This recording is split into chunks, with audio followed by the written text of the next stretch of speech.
I'm going to present you stuff today that is just 10 days old. It's all new. It's right out of the trenches. So you're hearing some sort of premiere today. And I'm very thankful to Patrice, who introduced all the topics of program analysis, symbolic analysis, and testing to you, so I don't have to do this again. You know, when I think about program analysis, I'm thinking about a program as a sort of a thin line. And I'm just seeing that if you could reduce if you could adjust the size there a bit, that would be great. Wonderful. I'm thinking of a program as a thin line, which separates the stuff that may happen from the stuff that may not happen. And typically, when we're talking about program analysis, well, we have dynamic analysis. This is when we're looking at actual runs. And in this actual run, we have static analysis, which tells you about what the code does, or more precisely, it tells you what the code does not do. By having more and more advanced static analysis, we can actually go and exclude more and more stuff and say, this is all stuff that may not happen. Whereas with dynamic analysis, we can run more and more tests, in particular with Patrice's tools, and then we can see all the bad stuff, all the stuff that actually does happen in there. Okay, but whatever we do in there, the problem is there's always going to be some sort of a gap between what the program actually does and what we can infer. On the static analysis side, we have over-approximation, which essentially comes from the imprecision of a static analysis, which can be brought down to the halting problem. And on the dynamic side, we have under-approximation, which is essentially due to the simple fact that the number of tests we can run is only finite, and we need an infinite number of runs. In practice, this is not so much of a problem because we have a number of nice assumptions about our code. For one thing, we assume that developers are cooperative. That is, they give us the source code and there's nobody nasty in there. We actually do have code that can be analyzed. There's executions that can be traced, and software in its behavior is going to be mostly predictable. Well, it's either going to do PowerPoint or it's going to do crash, but there's not much in between. So all of this works well, and yes, we can analyze software. All of this is nice, if these assumptions hold. Because let's assume your developers are adverse. They're working against you. Let's assume you cannot analyze the code. Let's assume you cannot take a look at the executions and the behavior of the program. Well, you have no idea what it's going to do. And this is actually not as unlikely as it seems. Let me illustrate this with a piece of software which is easily characterized as malware, as you see it on this picture. This is the Rombertik malware. This is also just a few weeks old, I think 3 or 4 weeks that this thing was discovered. This is a real neat piece of software. It comes to you as a PDF file. Of course, it's not a PDF file. You double-click on the PDF file, and here's Rombertik, which starts to work. What does it do? Well, to start with, it does nothing. It spends about 30, 40 seconds doing nothing at all. All it does in this period is it writes one single byte again and again. I think a couple of 100 million times to memory. And why does it do that?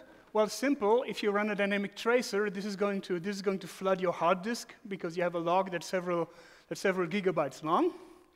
And then after 40 seconds, what it does is it checks for the presence of dynamic analysis tools.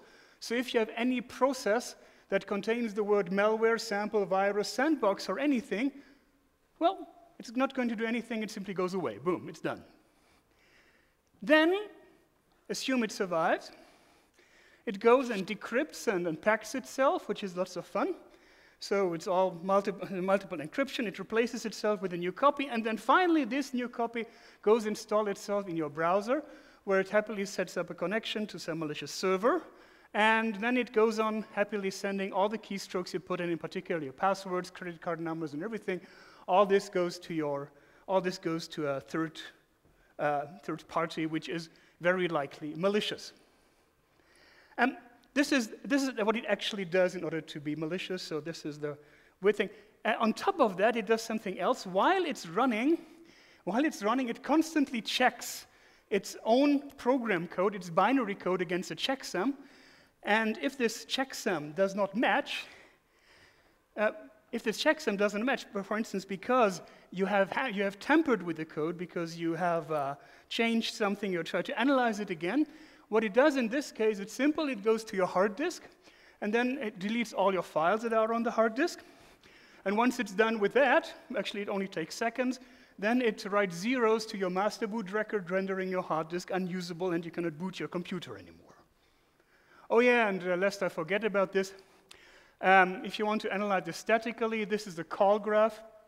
This is the call graph of Rombertik, and it consists out of 80,000 functions, if I recall this right, with non-standard entry points, so they jump in right into the middle of the core of a function, and only this single function, this black thing down here, is actually what it needs to actually be active. Everything else is just there as a decoy in order to send all your static analysis tools into Nirvana.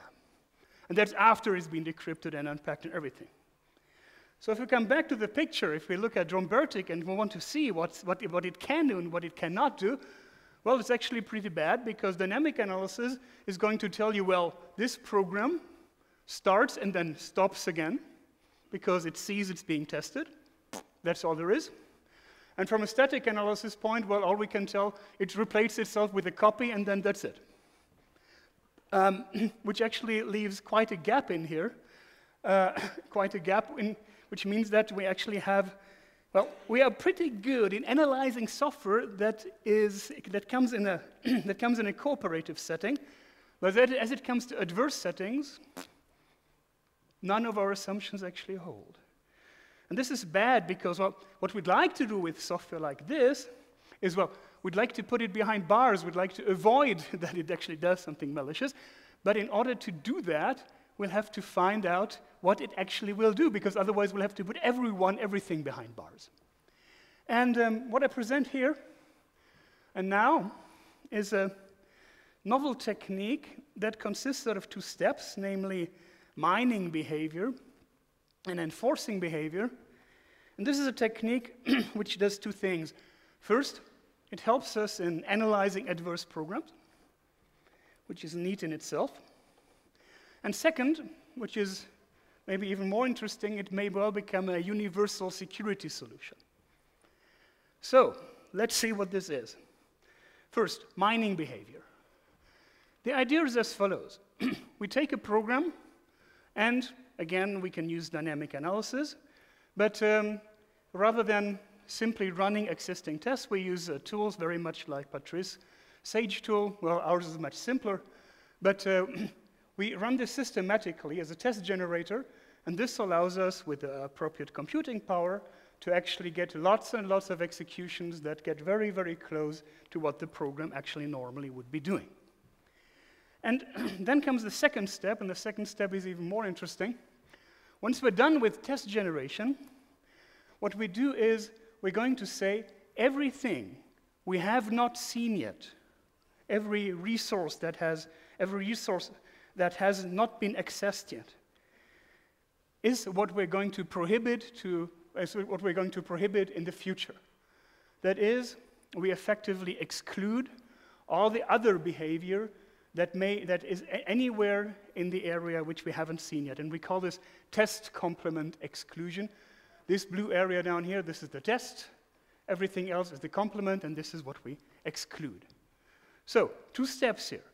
First, we run generated tests to explore behavior. This is called the mining phase. And then, in production, we disallow any behavior that we have not seen during testing. So, again, two steps, mining and a sandbox later on. The sandbox is the tool that actually prevents such behavior. This is what we use to put software behind bars. And you can think of this as the marriage of these two simple steps. And let me illustrate that this actually has good chances to work, because we implemented the whole thing. What you see here is our test generator. This is called DroidMate. This is a simple random test generator for Android programs. What it happily does is It takes an Android program and then it happily clicks along. It infers where the user interface elements are, how to interact with them, and it can happily click and wipe and fill in text and everything. Normally, this does not come as hardware, so what you see here in this movie is something we have set up for the CeBIT fair. Much nicer this way because it actually attracts people to your booth. People ask us, this is super neat, but why don't you do this in software? Of course we do this in software. We do this in software, it's 100 times faster, and we can run it a million times in parallel. But if you are at the booth at a fair, you know, what you can put up there then is a black box that hums, and a robot like this is much nicer. And the idea now is that while we're doing this, we're tracking the sensitive resources the program accesses.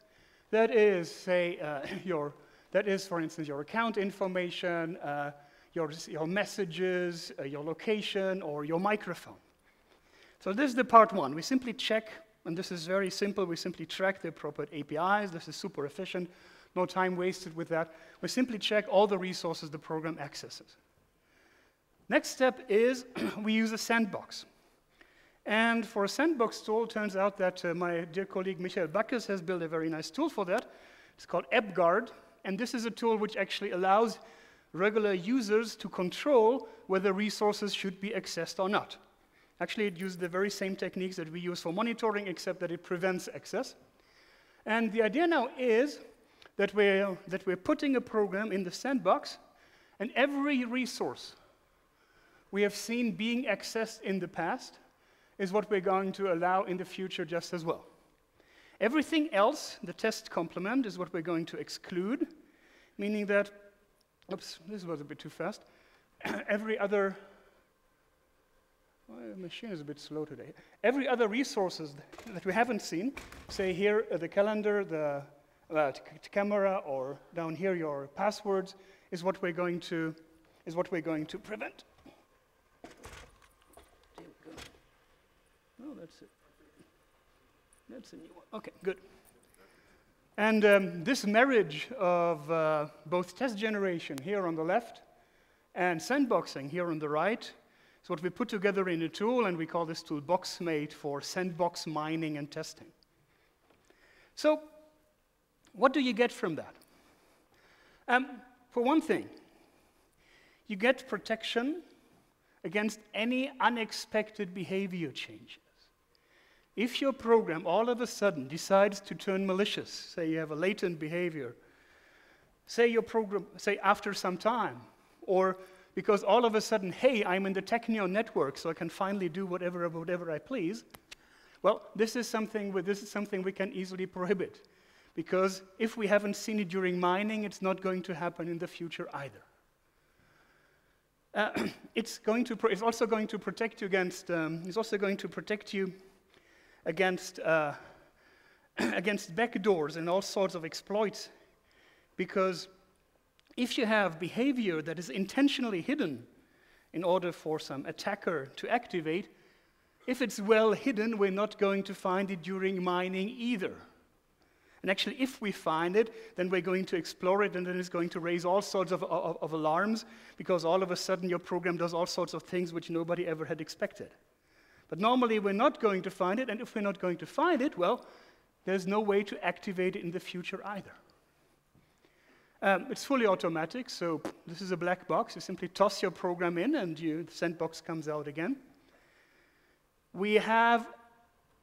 In principle, we have no need for static or symbolic analysis, because all we have to do is to look at the runtime behavior of the program, that is, which APIs it interacts with in particular.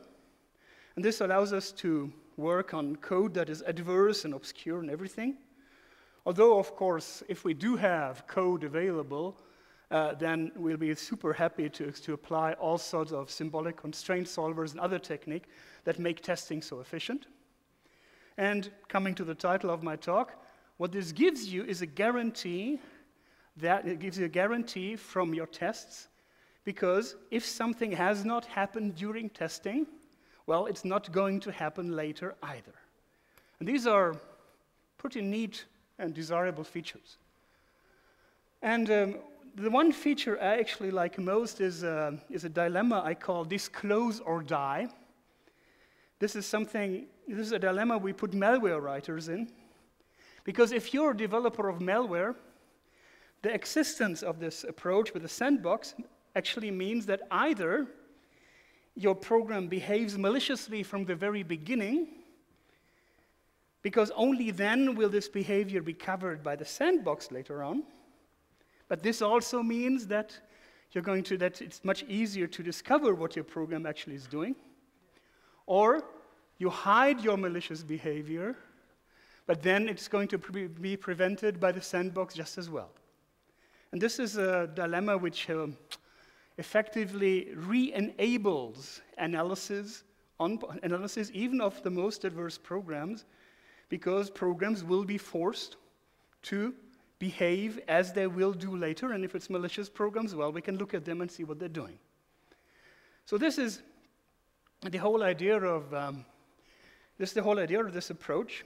It's a very simple idea. You just test and then you exclude, but it has quite a number of far-reaching consequences. And there's a catch. The catch is that there may be gaps. There may be gaps because there may be behavior that we do not find during testing because we don't test well enough. And then any such behavior that we don't find during testing, but which would later be found during production, any of these would, of course, raise an alarm later on. And this is the challenge that we need to address.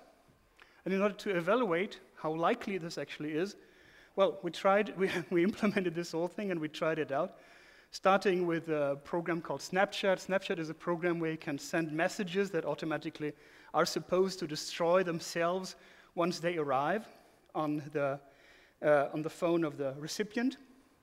It's typically not used in business context, rather for very private photos and like things. And like any other program, this accesses a number of sensitive APIs and sensitive resources. What is a sensitive API in there? We looked at two sets. One is a so-called P-Scout set. These are 422 APIs, all governed by Android permissions at some point. That is, every Android program requires you, when you install it, to acknowledge that the application will have permission to access the microphone, the camera, and whatnot. And there's 200, and there's work, the P-Scout work, that detected all these APIs that are governed by permissions. And we also looked at another subset. This is the AppGuard subset. This is 97 APIs, which are the most sensitive, including your location, your messages, your calendar. That is really the most important stuff in there. And we tracked which APIs would be discovered during testing. So this is what we found when we are running DroidMate on Snapchat, and this is a fairly typical picture. In the first few minutes, that is up here, there's plenty of new APIs discovered as our program discovers more and more functionality. After that, it becomes flat, because no new functionality, no further APIs are being discovered. We would still be able to explore further paths in the program, and there's still lots and lots of paths, very likely in Snapchat, that we haven't seen.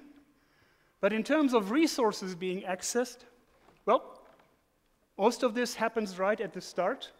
And once you have covered the one main function, namely taking a video and sending this as a message, you're done.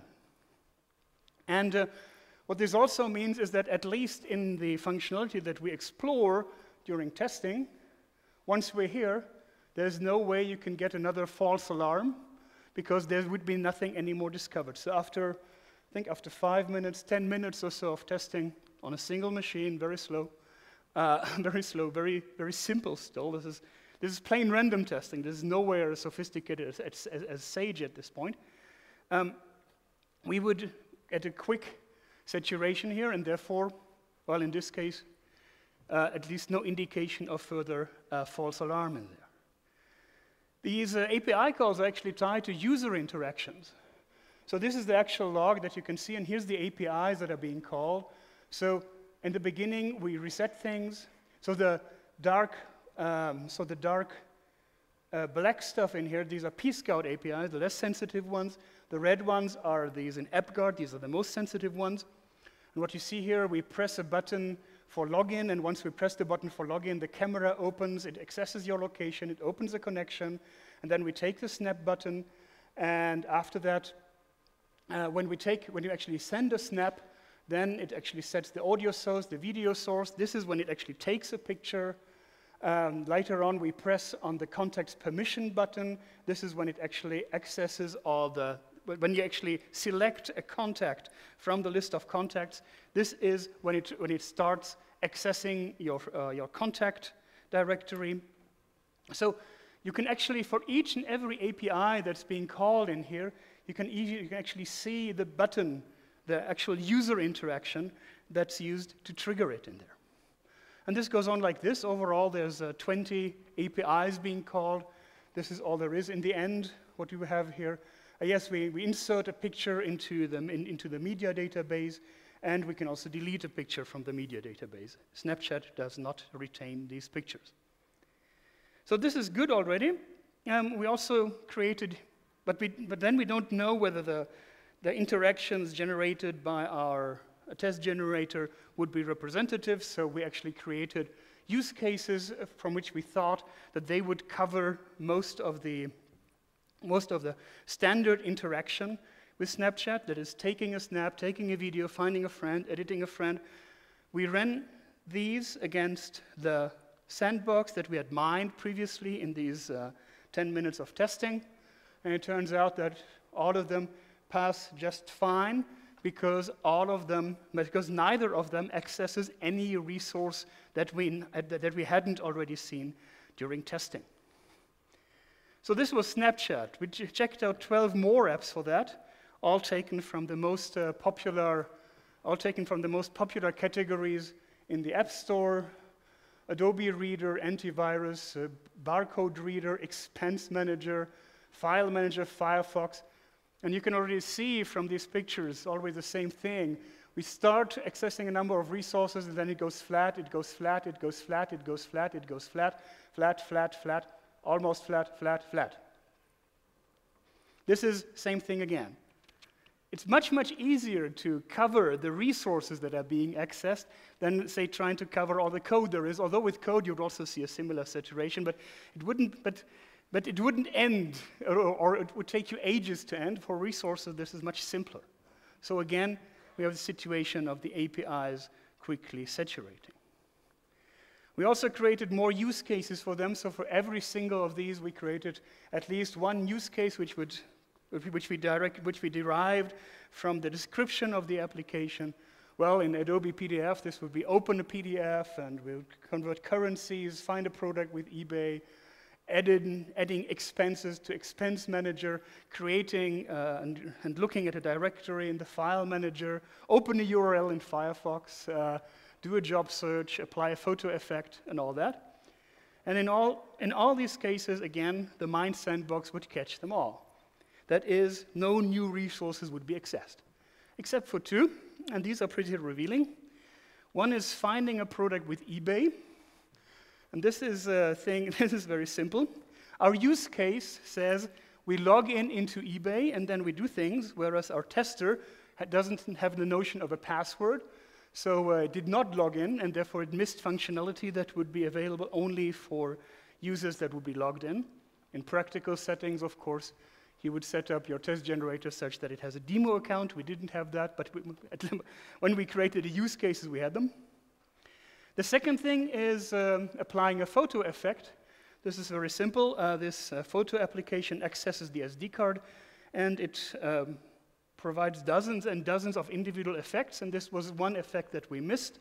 Well, simply because we used simple random test generation. If we had used symbolic test generation, for instance, and actually gone through all the individual branches, or at least through all the UI elements, we're currently implementing this, we also would have covered all the effects in there. And what you see in there also is that the generated tests, as we have them right now, they're all set to cover the the most easily reachable functions first. That is because we want to cover normal behavior. We're not set in our test generation to find as many bugs as possible, that is unexpected behavior, but rather we're looking into finding normal behavior because we're going to exclude all the abnormal behavior later on anyway. So in 16 out of these 18 use cases, we do have 0 alarms. And if you do have an alarm, by the way, all that's going to happen is you're going to get a pop-up that's going to tell you, do you want this function to access the SD card? Which this is actually exactly the same kind of pop-up that Android M will now be introducing in the future. And interestingly enough, if you apply this to a malware like Rombertik, for instance, for Rombertik, the sandbox mining would detect that Rombertik does not do anything. It does not access any resource. Well, it accesses the list of processes and then it dies, because that's all the sandbox mining is going to see when testing Rombertik, because Rombertik is going to check for the presence of a sandbox. There's a sandbox, it's going to die. And this means that for the future, Rombertik will not be able to do anything, well, except, again, accessing the process table. That's all it's going to be allowed to do. Another interesting thing is we can also tie the APIs to the buttons that are being used. In particular, as you've seen in this log, for instance, we can say, you've seen this audio source actually starting audio recording, starting video recording is associated to pressing a very specific button, namely doing a long click on the camera take snap button. And the idea now is that you can associate these resource accesses with user interactions, meaning that you only want this resource to be accessed if the particular button is being pressed. And what this means is you get even more fine-grained sandbox rule, that is, I want this app to access this resource only if I press this very button and no other point in time, which in particular would disallow any background accesses without me interacting with the app. And this is another nice feature. We evaluated this whole thing. It has a minor impact on the set of false positives. You get, instead of 2 false alarms, you get 4 false alarms, but otherwise on that, you also see the same flattening all across the individual API saturation. Another interesting thing is that these rules, as you have them, the APIs that are being accessed and the buttons that are being pressed, this is all something that can easily be translated into things the user understands. APIs are tied to real devices or real features of the environment, and the user interface elements, well, they have labels. People know what they do. So this actually could even allow laymen to understand what a sandbox is doing. And what this also means is that you can actually mine such a sandbox. You can mine such a sandbox yourself. You can compare your sandbox against sandboxes of others. There could be vendors that provide such a sandbox in the very beginning. And here's a sandbox that comes from a vendor. Do I trust this sandbox? Very simple. I mine my own sandbox and I compare it against the stuff that the vendor provides. And if the sandbox of the vendor has any functionality, say keeping the microphone on all day long, which is not present in my sandbox, well, then the vendor should have an explanation for that. So this is mining sandboxes or guarantees from testing. Again, we prevent any unexpected behavior changes. If the program all of a sudden decides to do something completely different from what it actually thought it would be doing, we can detect this. Particularly important for latent malware, stuff that waits until it activates itself, waits until it's in your specific pocket, in your specific environment, waits until a particular user logs in, whatnot. Backdoors. We don't find backdoors. You cannot exploit them. Fully automatic, nothing to be done with that. Adverse and obscure code, no static analysis required, although we really, really love it. And finally, guarantees from testing. We always had the problem, we test something, do we know what else is going to be happening in the future? By putting the program into a sandbox afterwards, well, we can tell that this is not going to happen. And right now, our Right now, our favorite domain on this is apps. Apps is relatively easy because they have dedicated APIs for specific resources, and they pose a well threat. We're happy with our techniques to put them behind bars. Of course, this is something we want to do for all sorts of apps. So we're taking these apps and we put them behind bars. But in the end, we're also thinking about, say, embedded systems, for instance. Embedded systems like, in the future, your washing machine or your fridge or whatnot. Well, we put them behind bars. And in the end, of course, well, in a couple of years from now, we should even be able to take server software, as complicated as it is, in particular in terms of resource accesses, mine what it's normally doing, and then prevent any unexpected behavior changes for this as well. Before we get there, there's lots and lots of future work to be done. What do we have? Well, first of all, better test generators. Any investment in better test generators immediately translates into better sandbox rules and better protection. So, and of course this also means using all state-of-the-art techniques like search-based techniques, symbolic techniques, model-driven techniques. However, for our purposes, finding out what the normal behavior is suffices. We don't have to go much beyond that. We're not testing to find bugs. We're testing to find out what the normal behavior is in order to prevent the abnormal behavior. Computed resources, huge challenge. Android is easy because we have one camera, one microphone, there's one API to do that. If you have file names that are computed within the program, database table, network addresses, all of which could be dynamically generated, we have to deal with that. We have a couple of ideas up our sleeves on how to deal with this, but well, we first need to figure out whether and how they work. And finally, well, we already talked about that, alternate input, alternate platforms, network files, embedded systems, cars. Cars is something I'd so much like to hack into them and then finally protect us against. First hack myself into them and then prevent others from hacking into them. Because you know, we're always talking about autonomous cars that would happily be driving along. Have you ever thought what happened if some hacker takes over an autonomous driving car and turns it into, well, an autonomous driving car in which they say the recognition for pedestrians is reversed? You have a car looming behind, and then all of a sudden it preys on you, and it goes onto your pedestrians. That's my favorite scenario on how to misuse new technology. Well, sorry about that, folks. Not going to happen either, because we're going to sandbox everything. And before we get to a close, I'd very much like to thank Konrad Jamrodsik and Philip from Stiprevkovsky, who did all the work. I did the slides. Yep, pretty much.